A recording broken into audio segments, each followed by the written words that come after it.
Howdy, folks. Welcome, welcome. This is class number 4, Foundations of Buddhism.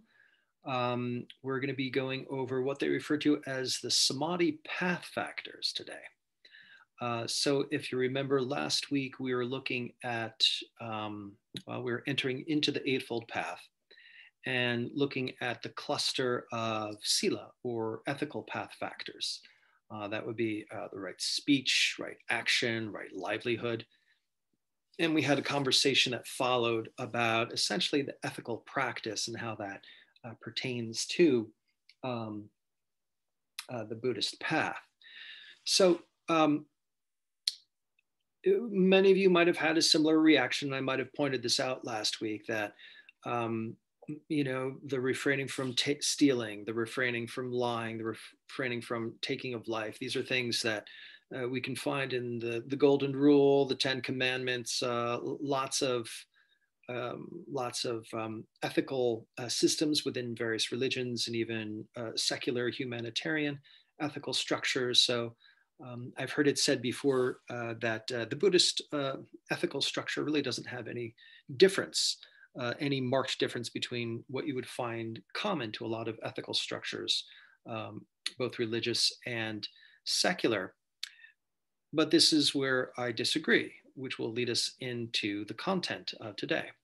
Whereas a lot of other ethics, as I might have stated before, might have a little bit of a legalistic sense. These are moral codes. These are moral laws that we shall not transgress.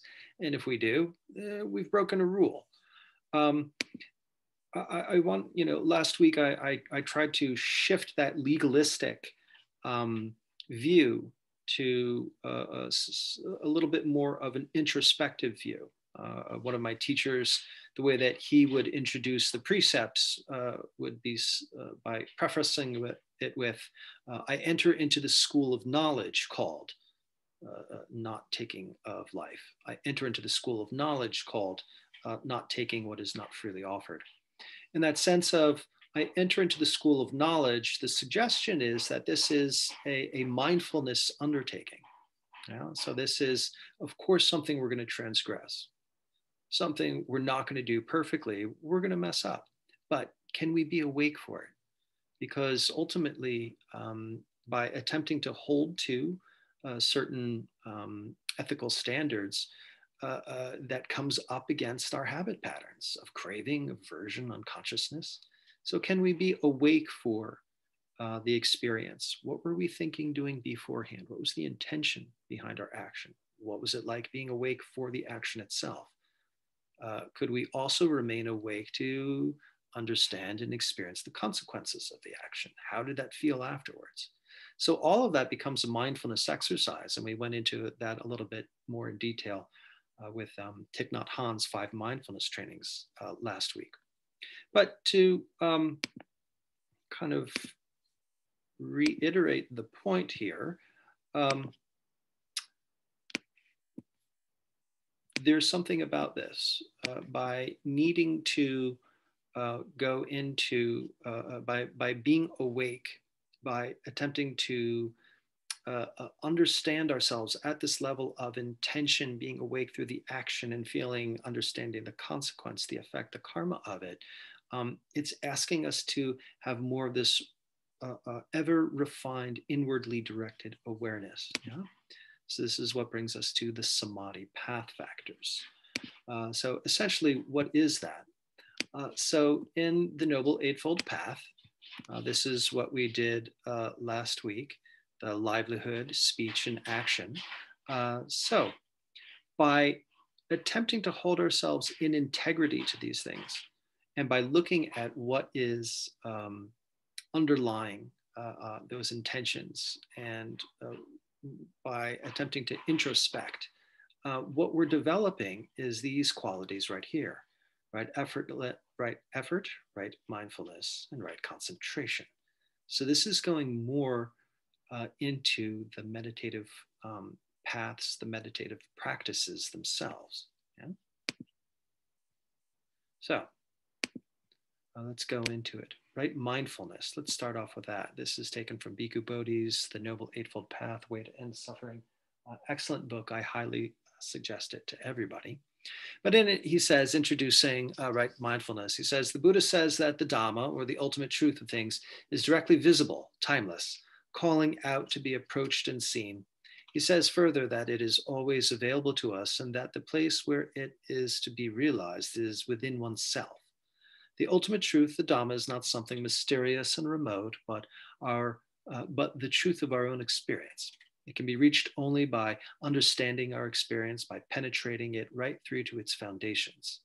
This truth, in order to become liberating truth, has to be known directly.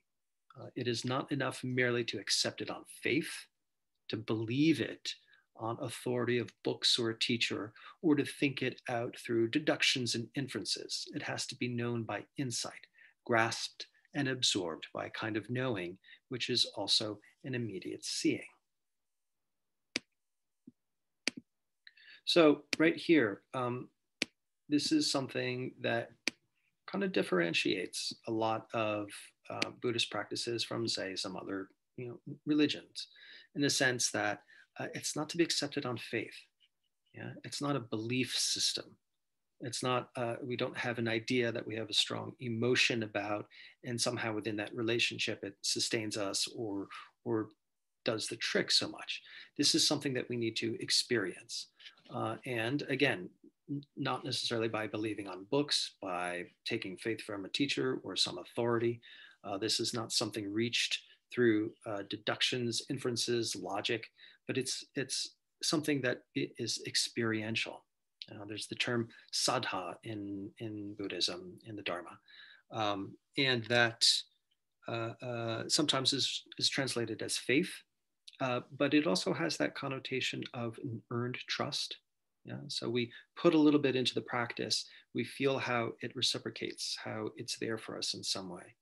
We develop a little calm, a little concentration. We notice how our anxiety might go down, how our focus might go up. It's like, all right, we invested a little bit in, we got a little back on return. So the more that we put in, the more we get out. There's this faith that the practice, that the Dharma will be there for us. There is this faith in it's something that is, how should we say, taking root and becoming alive within us as well.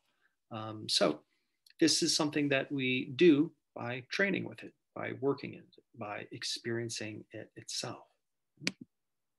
So, right mindfulness. What does that mean? So, mindfulness, that is the English term for the Pali term sati. So, mindfulness. Some people have said that a more apt translation is more about remembering. Yeah. So remembering what? Well, when we're in the meditation, and all of us have experienced this, how hard it is to remember what we're doing. One moment we're focusing on the breath, and the next moment we're off in fantasy, planning, daydream. So there's something about the remembering, that sustaining of contact of the sense gate with the sense object. Yeah. So my attention is placed on breath, and I'm trying to maintain that connection. Or my awareness is contacting body sensation or the feeling tone. By sustaining this, remembering to sustain this connection, there is some interesting thing that takes place. It can go in lots of different directions. By sustaining that contact, that connection, we're cultivating a concentration, a sensory clarity, and equanimity. By sustaining that connection, there's a suppression of papancha, or the mind's elaboration of thought. In sustaining that connection, we're suppressing or subduing the arising of the hindrances, or how shall we say, the latent patterns within us that are self-defeating. The inherent craving, aversion, unconsciousness, restlessness, doubt. So by sustaining, by remembering to maintain this contact, lots of things can happen, whether it's facilitating a deeper states of serenity or going into deeper states of insight. So mindfulness, or remembering. And there's also this sense of mindfulness or remembering as we get off the cushion too. The mindfulness practice in life. Can we continue to thread whatever the insights or the experiences that we've had on the cushion off in the world? Be it We're working with breath, we're working with cultivating a shamatha, calm abiding. Can we bring those skills of calm abiding into the workplace? And we're working on skills of noticing our reactive patterning, and instead of meeting the moment with anxiety, restlessness, and craving and grasping, instead meeting the moment with the kindness and appreciation, and acceptance, equanimity. Can we also bring that in life? So this mindfulness of these qualities as we engage in the world too. The four foundations of mindfulness. Buddha talks about this practice as being what cultivates this mindfulness in life. So it's essentially these four pillars or four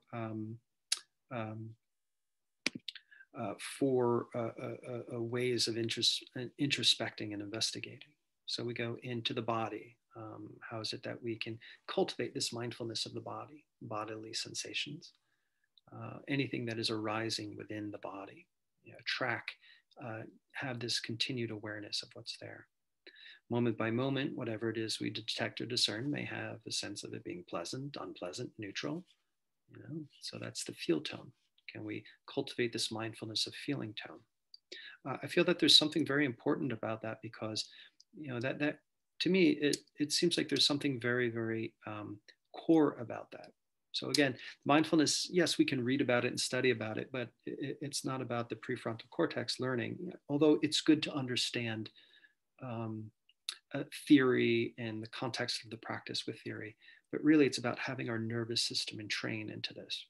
And something about the feel tone just really, to me, speaks about kind of retraining or regulating the limbic system, which tends to, whenever, as sensory information is coming in, tends to shift through and be like, all right, this is pleasant, this is unpleasant, this is neutral. Yeah. And what that's doing is that aspect of the brain is assessing, okay, is this threat, or is this okay? Is it okay to approach?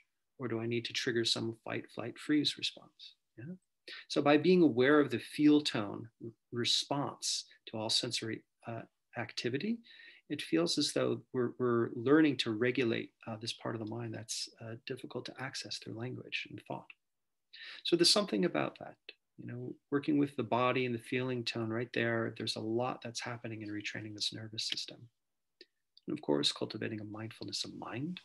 Can I ask something really quick, Mike? Yeah, sure. So just the idea around the feel tone, when I'm having conversations with people, because I hang out with people that meditate and we talk about it and stuff. It's one of the difficult. It is one of the really difficult things to communicate, and people often in my sitting group, they're like, they don't get it. It gets mixed up with emotions, the idea, like, I feel a certain way about a certain thing, the content of the mind, and is that just inherent, or just like my group? Well, in terms of people kind of confusing feel tone with feelings as in emotions? Yeah. I think that's a pretty common one. And sometimes the way that it's talked about in the suttas, they might just talk about feeling and feelings, and rather than saying specifically feel tone. And I think that's actually fairly common. If somebody doesn't really, no, all right, this is a thing I can't type into it, but feel tone, that specifically is translated as Vedana. And Vedana is quite literally the noticing or the assessing of sensory stimuli as pleasant, unpleasant, and neutral. And it doesn't necessarily involve emotions. So I don't think that that's something that's specific to your group. Okay, cool. Howsoever, saying that, some people, sometimes when I do try to work with emotions in meditation, and you might have been witness to this in some of our sitting togethers in group. Sometimes when meditating on emotions in the body, some people have difficulty being able to access emotions in the body, in which case I often suggest that they go into just meditating on feel tone, because if it's like, well, I can't discern what's anger fear, sadness, joy, love, humor in the body. There's no somatic sensation that represents these things. Usually those people can still discern pleasant, unpleasant, neutral. And by being able to sit in the body and discern, feel through pleasant, unpleasant, neutral, then it feels like they start to begin to make the inroads into noticing what the actual emotion is in the body. So it's like, well, this is unpleasant. Well, what kind of unpleasant is? Oh, I guess there's a little anxiety there. Oh, great. So even though feel tone is something separate from the experience of emotion, by contemplating it, it can actually make an inroad into increasing a person's capacity for discernment of somatic expression of emotion in the body. That's my experience thus far. Cool. Thank you for that. I appreciate that. Cool. All right. Thanks, Jerry. I'm sorry. Can I ask a follow-up question to that then? Yes. Okay. Sorry. I thought I understood, but then I got confused, because if feel tone is bodily sensations and positive or pleasant, unpleasant, and neutral, what is body? Then what is body? Yes. Good question. So body traditionally is essentially any sensation that you're experiencing. So kayana anupasana, practicing mindfulness of the body, it starts off with, mindfulness of breath. How's it that we can contact the breath at the frenum, this narrow focus? Then how's it that we can open up to the full body of breath, or the breath experience within the full body? How is it that we can notice the various bodily fabrications? These are the traditional points of focus within the Anapanasati meditation system. So the various fabrications within the body, whatever the body's creating. Oh, here's an ache and a pain. Here's a contractive sensation. Oh, here's here's this expansive relaxation that's happening. I'm aware of posture. I'm aware of skin. I'm aware of temperature. Within the body, they talk about, traditionally looking at the four elements: the element of heat in the body, the fire element, the air element of breath, the water element of, if you can detect kind of the blood and the circulation, or even in subtler states, fluidity and flow. Different ways in which we can ground our attention in the body. And by extension, feel tone is just something that happens right on the heel of that. So in a way, we're kind of pulling this moment apart a little bit. It's okay. I'm with the breath. I'm with the in-breath. I'm with the out-breath. Now I notice this tension in the back of my neck. Notice my stomach releasing a little bit, my shoulders releasing a little bit. Those are all just body sensations. But if I hang out a little bit longer with each of those sensations, oh, my stomach releasing a little bit, that's kind of a little unpleasant. My spine aligning a little bit, that's kind of pleasant. Yeah? So I'm kind of noticing just a little bit broader. And by extension, feel tone is not necessarily restricted to only the body. Yeah? So it's like really ultimately anything that we notice, there's a feel tone behind it. So as I'm looking at the camera right now, I've got all these bright lights hitting my retina. That's unpleasant. I might hear a sound from outside, of a bird sound. That's pleasant. I might have a memory that arises that brings a sense of joy to my face. That's pleasant. So really feel tone can be addressed or noticed anywhere. But traditionally, when they talk about this kind of sequential practice, the feel tone kind of comes after the body. But it's something that really is a part of any sensory event that we experience. Okay, thank you. I appreciate that. Yeah, sure. All right, excellent questions, people. And of course, as we can see, there's this overlap. It's like, well, if I'm in body and I'm noticing the feel tone, what's the difference between the body and the feel tone? Because they overlap.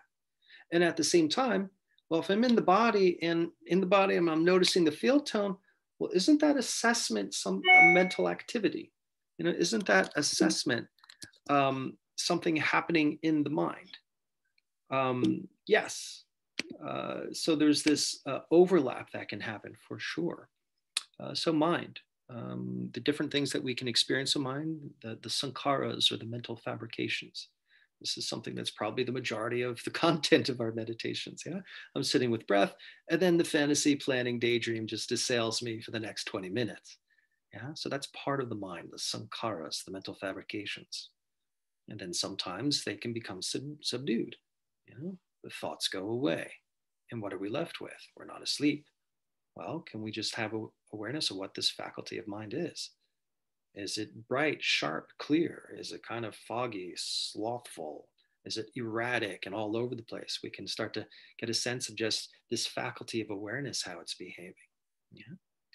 And then we can start to notice are we relating to it in a way that can, as they say, gladden and balance the mind. You know, if the mind is too slothful and falling asleep, how can we relate to it in a way that brings energy? You know, if the mind is too agitated and restless, how is it that we can bring it down into balance? Yeah? And experiencing a liberated mind. Yeah? And so again, it's overlapping into the Dhammas. So the Dhammas, that's something that is not, oftentimes a lot of teachers kind of skip over that, but it's essentially the mental factors. You know, when we're looking at the mind and it's just like, oh, well, the mind is erratic. Well, that's kind of a mental factor. The way that I often try to communicate the idea is, you know, as a chef tastes the soup and kind of can discern the ingredients within and notice what it needs a little bit more of and what it needs a little less of. Within this practice, we begin to kind of taste the ingredients of the mind. Notice it's a little too much of this, so not enough of that. You know, it's a little too much craving and restlessness, not enough concentration and contentment. How is it that I can cultivate the release of some of these agitating mental factors, and how is it that I can cultivate some of these more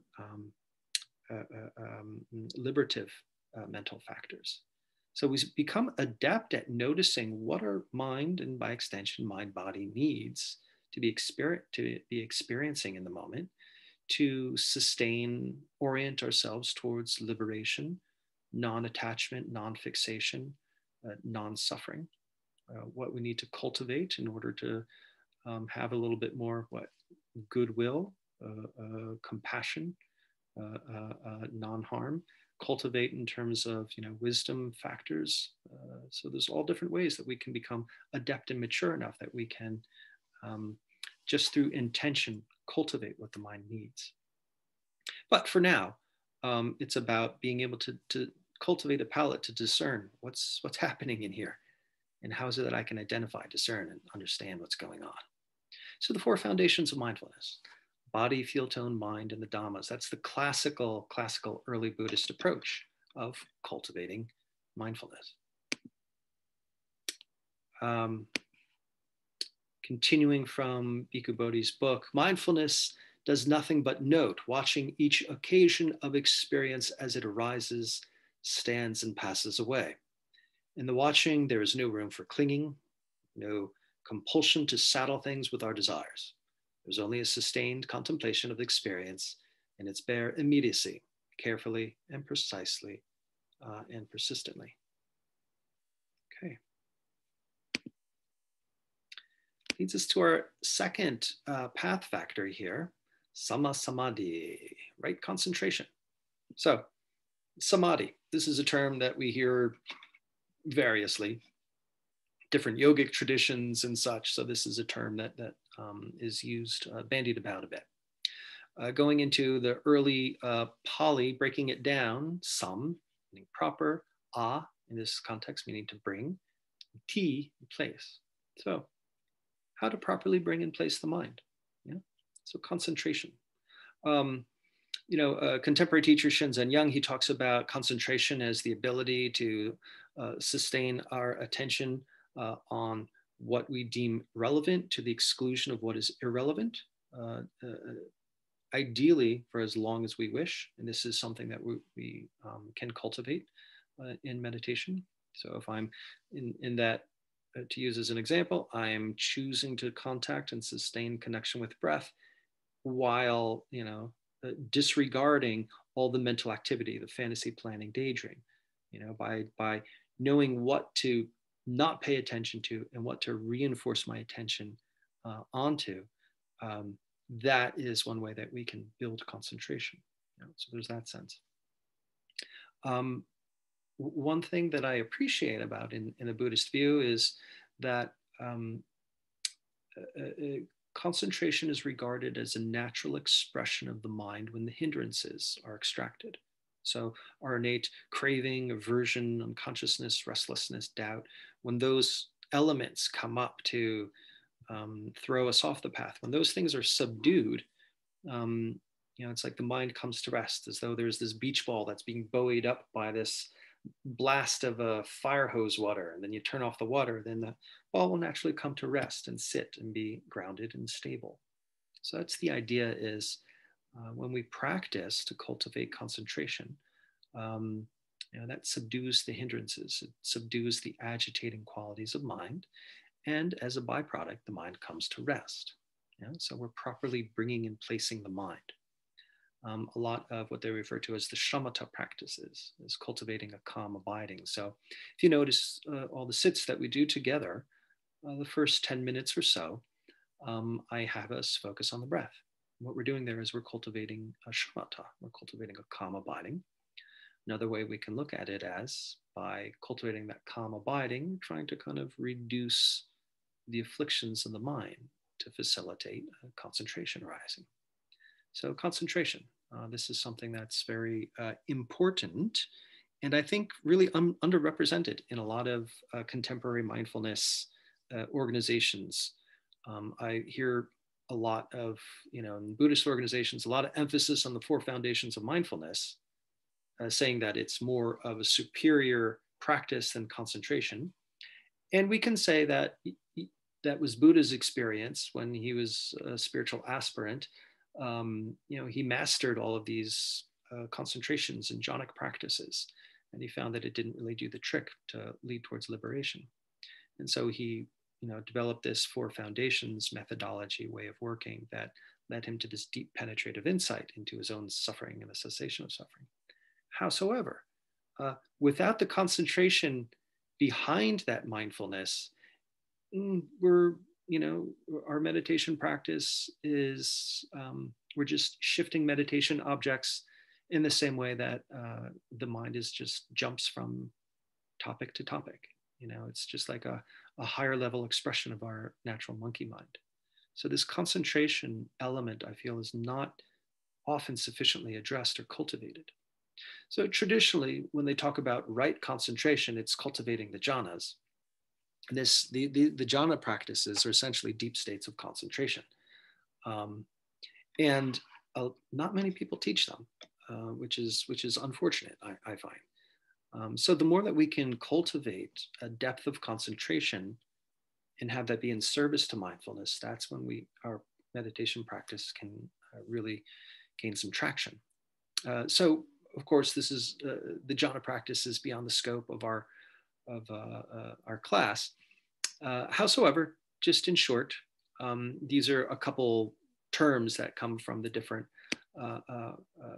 jhanic practices. So the cultivating of piti, or energy.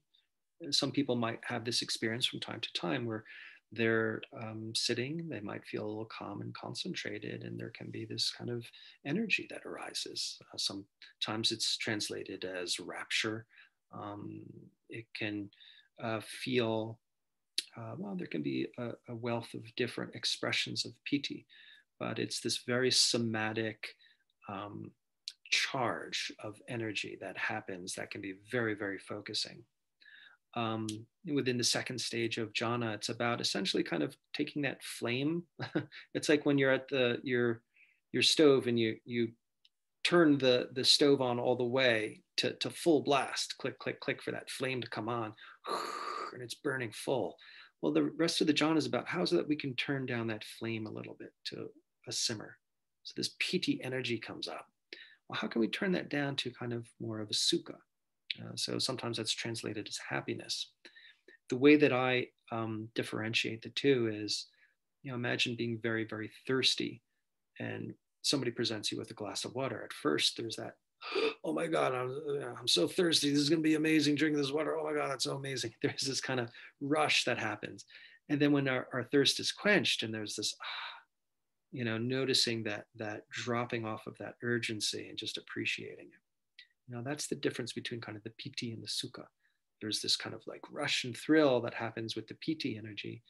And then the sukha is like, oh, okay, now I'm kind of abiding in this kind of appreciation or contentment.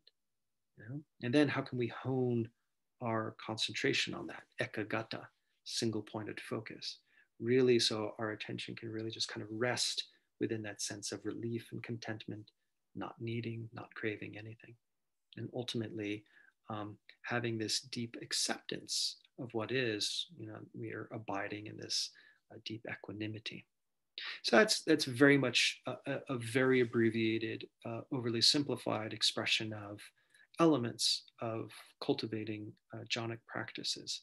But ultimately, in any of these concentration practices, we're learning how to properly bring in place the mind. And when we think about kind of the mind, how much we abuse it over the course of the day. I was reflecting earlier, my phone broke last week. So anybody that's been texting me and I've been ghosting you, please don't take it personally. My phone is dead.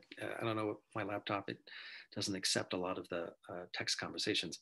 But I notice that the dependency that I've had on my phone, whenever there's this, even though the phone is not here, it's like there's this want to like, oh, I want to distract myself, or I want to look something up, or I want to just entertain myself. There's that want to kind of reach for it, and it's just not there. And then at first there's this, oh, that phone is gone. But then there's a relief of like, oh, wow, actually, this is so much better. Because, this constant scrolling and dependency on this, and then constantly taking in too much news and just the overwhelm that happens, it can become rather abusive to the mind. And think about, how do you treat yourself as you go through work or go through the day? How often do you criticize yourself, come down on yourself? How often do we expose ourselves to things that are really not healthy for our mind? So there's a way that we kind of abuse or beat up or take advantage of our mind. So the practices of concentration really is about bringing a sense of soothing to the mind, being able to take away a lot of these agitating qualities, and to have literally the brain stew in a duration of time where it's not being beaten up is a pretty healthy thing for it. So I present to you Samadhi, right? Concentration. Any questions there for anybody?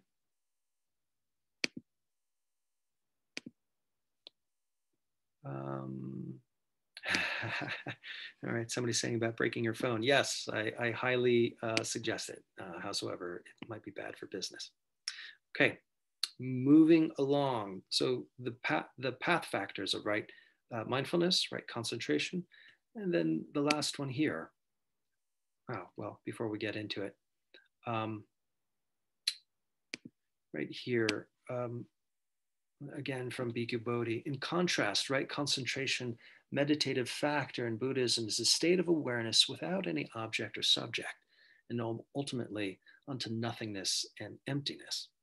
So this is a conversation that popped up in our sitting group this morning, and I thought it might take a moment to reflect upon it. This question of emptiness, nothingness, what is that? That's one of these things in Buddhism that is so grossly misunderstood.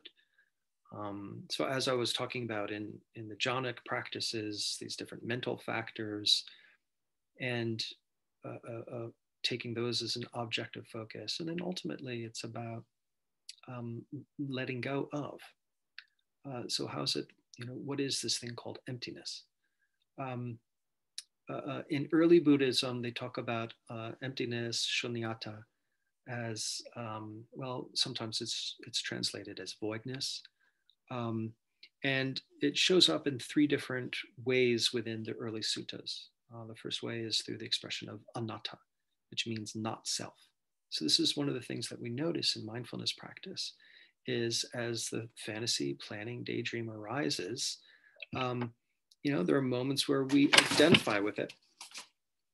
There's moments where we identify with it and we're totally lost down the rabbit hole.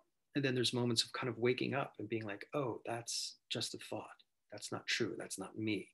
And there's this breaking of our identification, what we thought was self is no longer self. Yeah?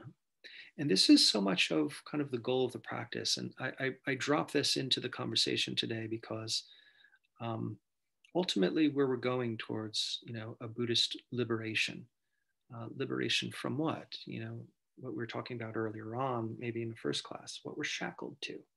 So Buddha talks about how as we go through the day, as we go through life, oftentimes we're not relating to reality so much as we're relating to our perceptions, our ideas, our deeply entrenched beliefs that we're casting onto the world. So in a way, we're not necessarily seeing things as they are, we're just seeing reflections of our own deep habit patterns and oftentimes reflections of our own suffering. So the quality of cultivating anatta or not self is a very, very core central tenet in Buddhism. So it's that moment of like being enraged about something, and then that moment of clarity of like, oh wait, hold on, that's not right, and there's the letting go. That moment before you're identified with your rage and anger, and the next moment afterwards, there's this peeling away of, oh, actually, no, I don't want to do that. That's that not self. I'm no longer identified with that anger, and I can see it fall away. What other maladaptive habit patterns do we have in our behavior, in our deeply seated beliefs, in a lot of the perceptions we have in the world? So part of the mindfulness practice, when it leads towards insight, that's part of the insights, is seeing how a lot of these things that we might have been tied to in our belief systems or taking as true aspects of our identity fall away.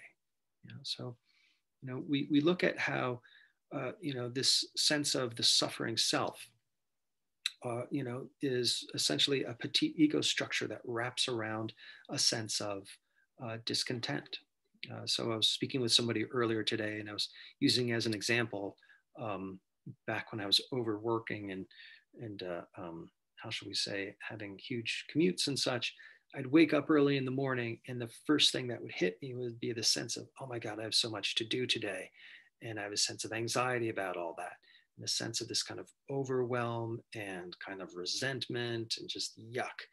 And those would be the thoughts, the ideas, the emotions that would just show up as soon as I get out of bed. That's just a habit pattern of thoughts and emotions. And I would not be aware of it, and I would see it all as true. And I would continue to play those thoughts, which would churn more emotions, which would give more fuel to the thoughts.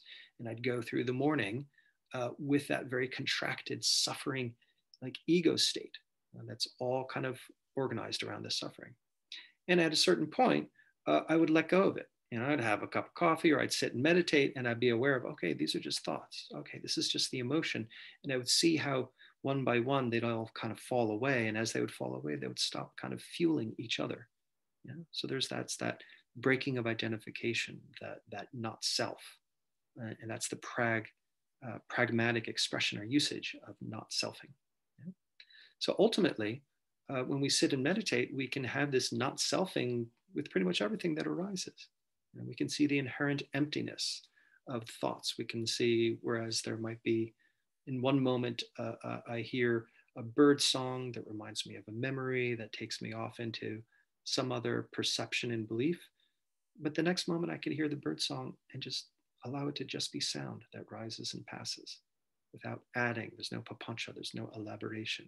I'm allowing that to be an empty experience. I'm not adding anything to it.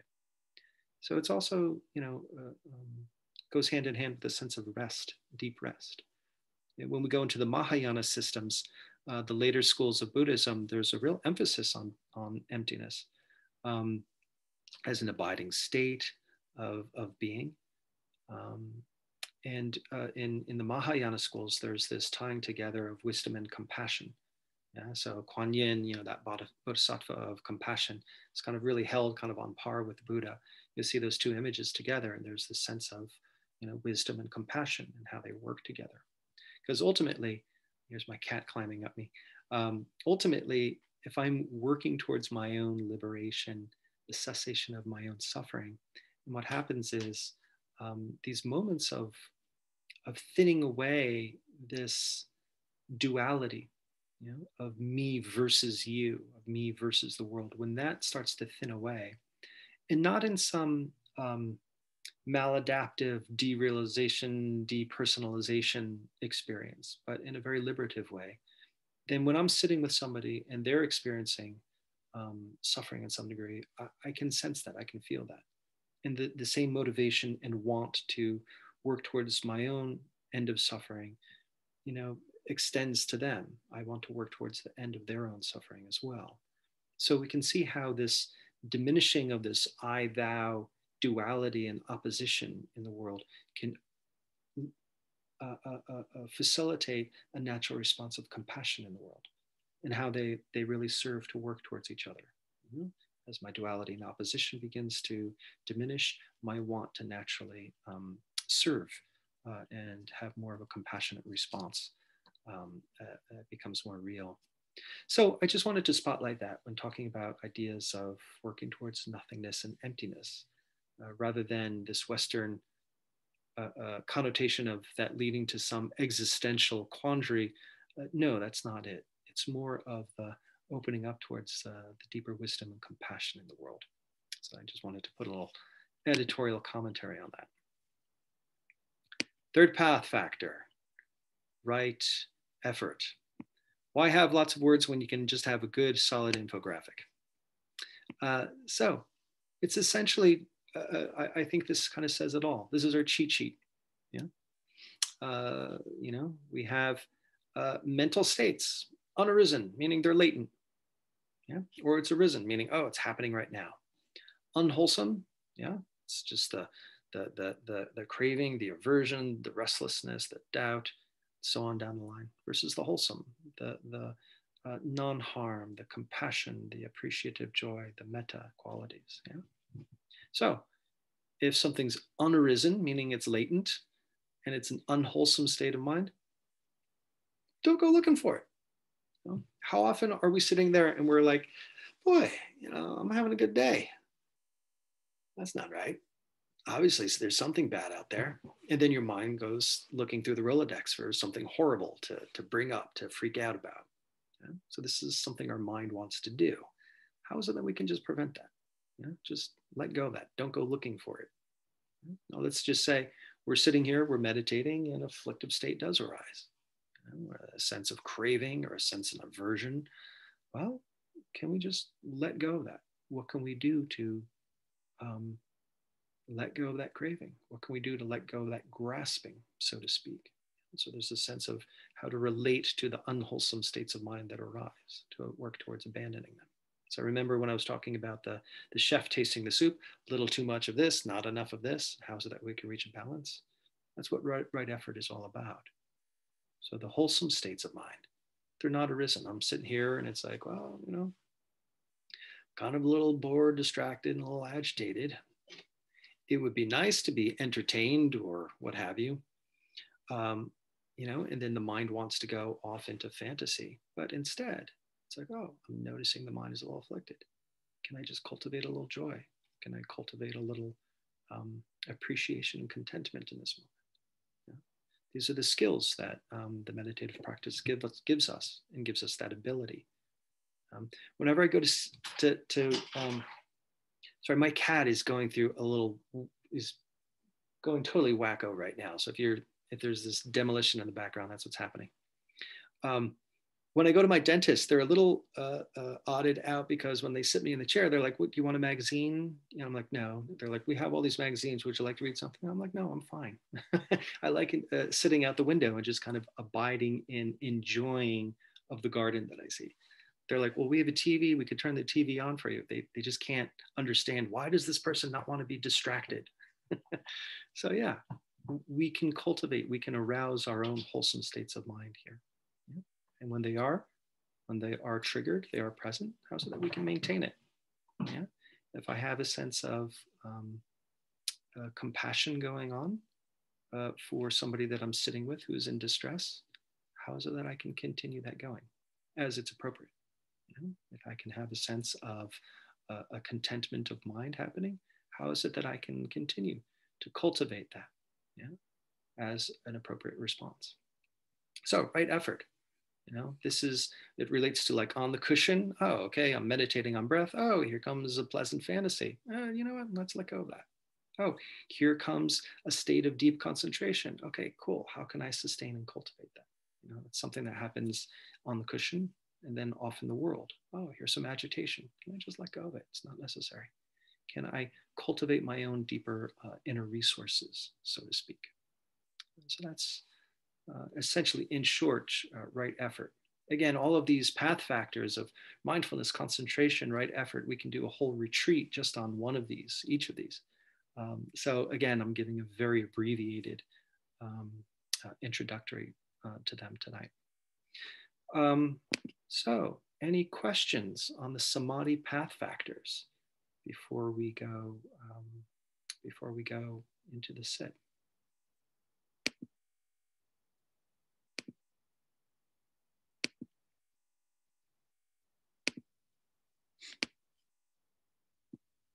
Okay, good. All right, so allow yourself to come to a comfortable upright position then.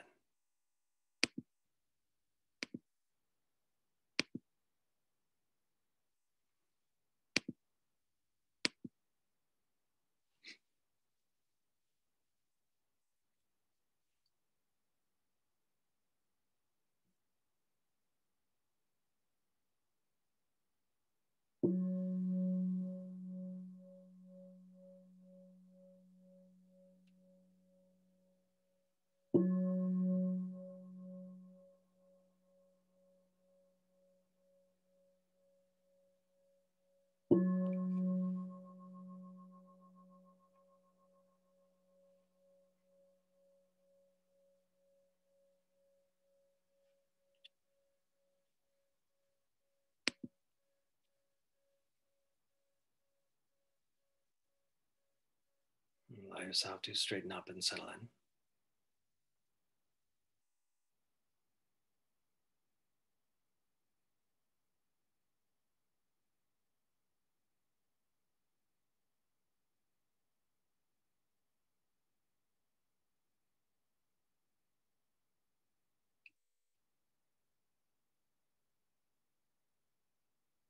Settling into the body, into posture.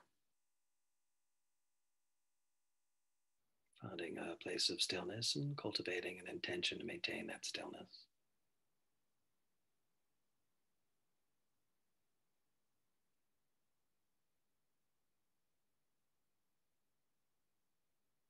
And settling into awareness itself. That brightness, aliveness experienced in mind and body. How is it that we can access this, contact it, in whatever way makes sense to you? Take this as the seat of your practice.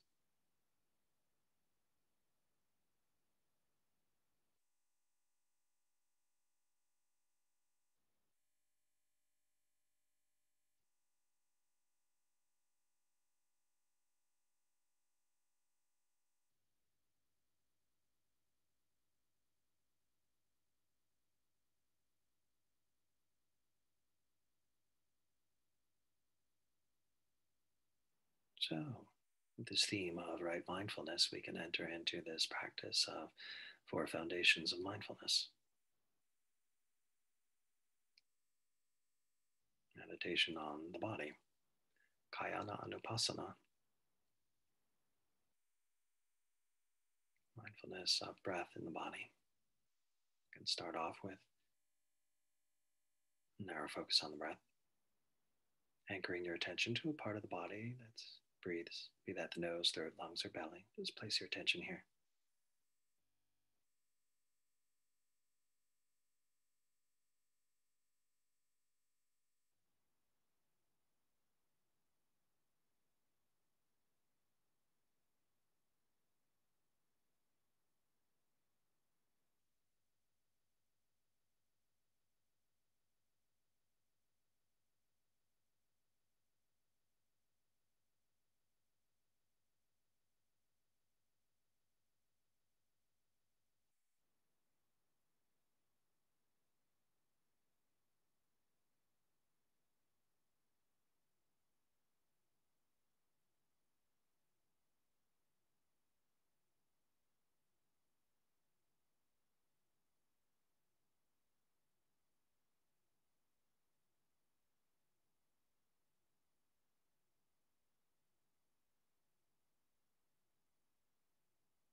Noticing the breath as it just naturally expresses itself.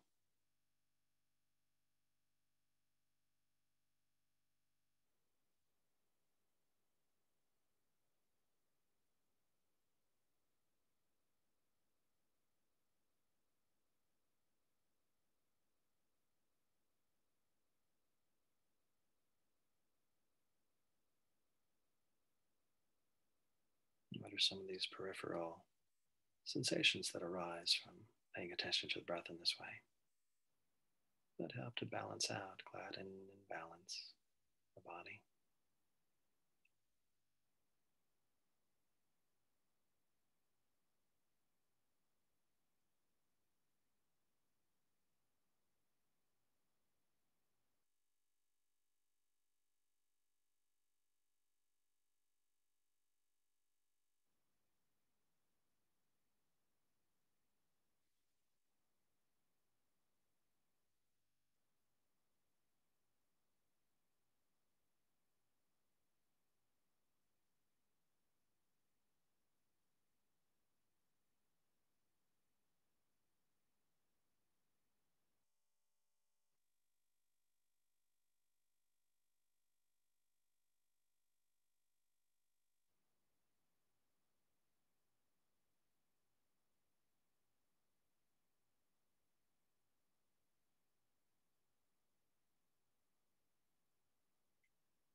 Opening up to this full breath, this full body of breath. So paying attention to this full breath itself, the full cycle of in-breath and out-breath. And as well, paying attention to this full body. So expanding the scope of focus to include the two arms, two legs, back and front of torso, neck, face, and head, observing the various bodily fabrications that rise and fall, various sensations that rise and fall in the body. And they be met with this sense of acceptance, friendliness, equanimity.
As we're hanging out with the body's sensations, you can notice the feel tone.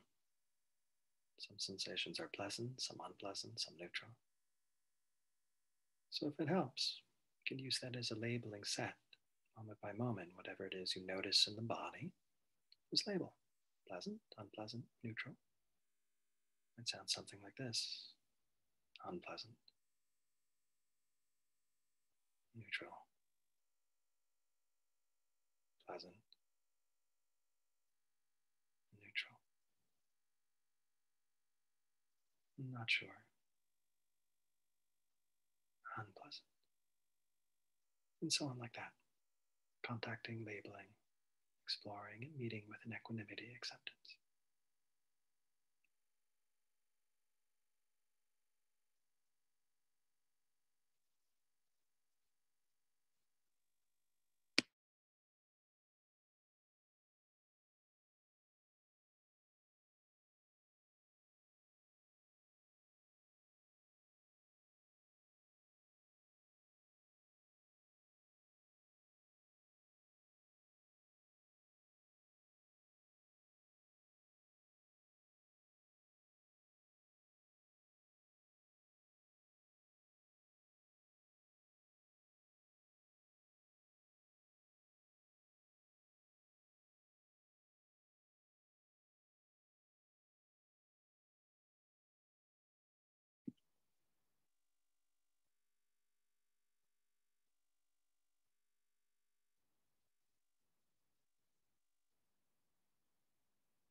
Noticing how tending to the body and feeling tone in this way, the mind begins to settle, being able to discern these qualities of concentration as they arise.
Okay, good. If you want to continue labeling the field tone, you can. Otherwise, you can drop the labels, just come back to simple contact with breath.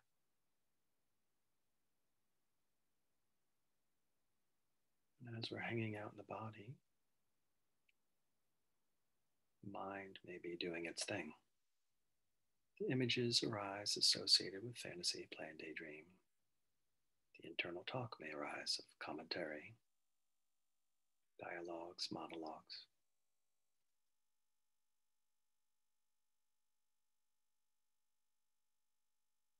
Or moment by moment, mind may be at rest.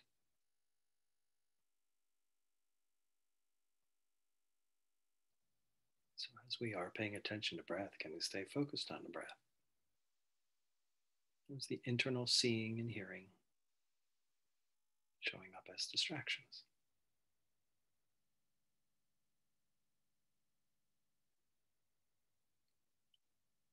As the images and internal talk arise, can we see them as not self?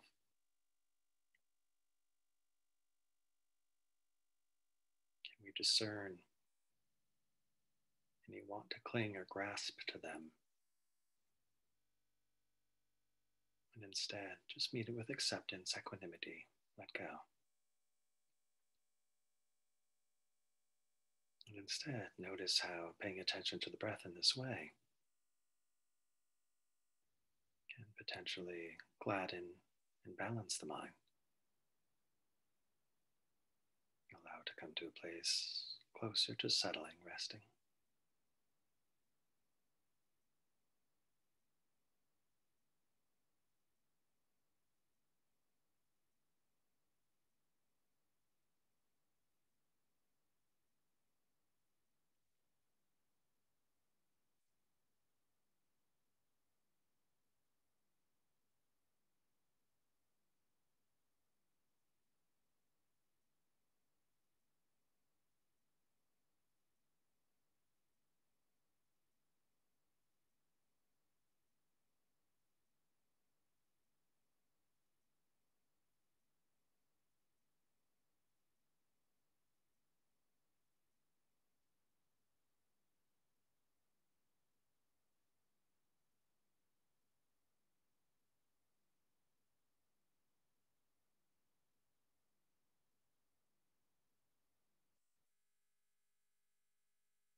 we talk about the mental factors, the dhammas.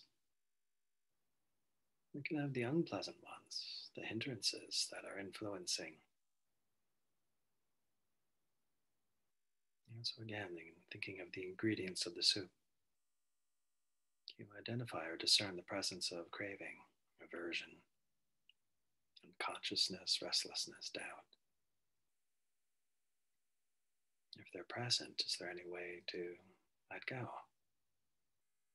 Or at least stop fueling them? Conversely, if we're looking at the ingredients of your experience, is there any quality of mindfulness, energy or joy, curiosity or investigation, tranquility, concentration, equanimity?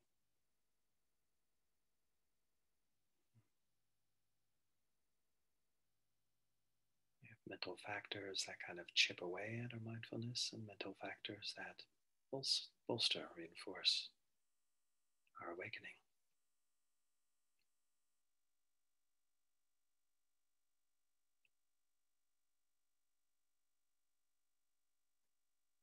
Just notice moment by moment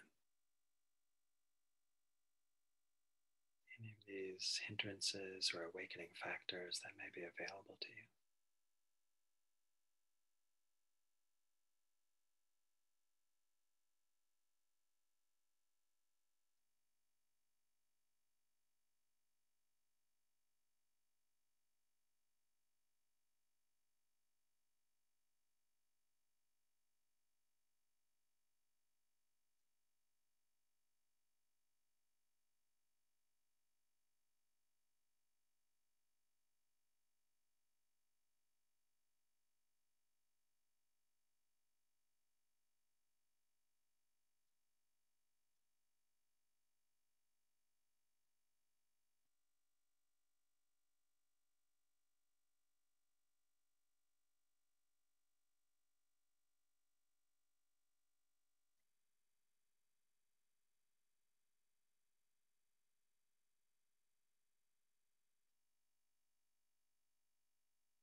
And in this non-doing, it's just being, noticing, observing, accepting.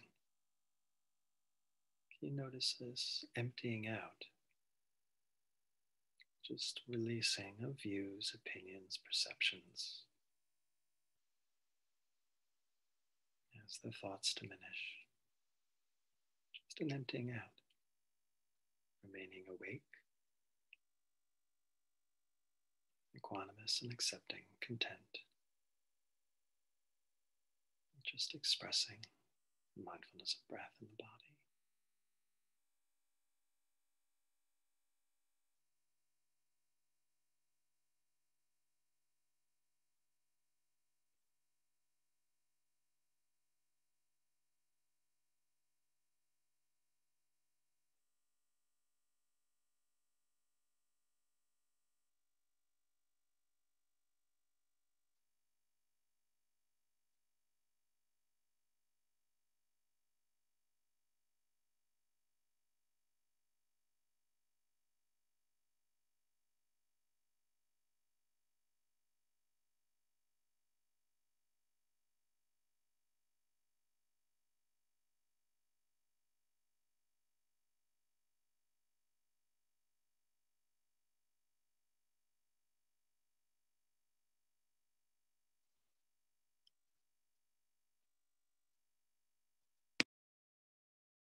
Okay, at ease, everybody. Okay, so dedication of merit. The merits of these acts and other such virtues, may we attain the liberation for the benefit of all beings. We bow before those who've come before us on the path, and to those who will come after us on the path.